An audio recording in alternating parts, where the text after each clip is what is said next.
হায় হায়, জঙ্গল যদি আল্লাহ রসুলকে মাইনা ধন্য হইতে পারে, তো যুবক তুমি আল্লাহ রসুলকে মাইনা ধন্য হবে না তো হবে না কেন? আল্লাহ রসুল বাহির হয়েছে বাথরুমের জন্য, পর্দা করার কিছু ছিল না।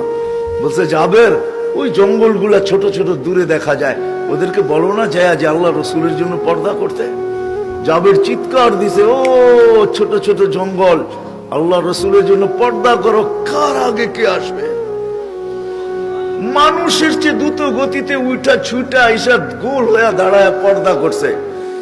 আল্লাহ রসুল বাহির হয়ে আসছে, বলছে জাবের নিজ নিজ জায়গায় যেতে যাও, চলে যেতে বলো। জাবের রাদিয়াল্লাহু তাআলা চিৎকার দিতেছে আর দৌড়াইতেছে। সবাই বলতেছে দৌড়াও কেন? চুপ, পরে বলবো। যা বলছে চলে যাও তোমাদের জায়গায়। সবাই মানুষের মতো ছুটে যায়, নিজের জায়গায় বসা গেছে। জাবের জানি কি দেখা ফিরে আসছে। বলছে জাবের কি দেখলা? বলে আমি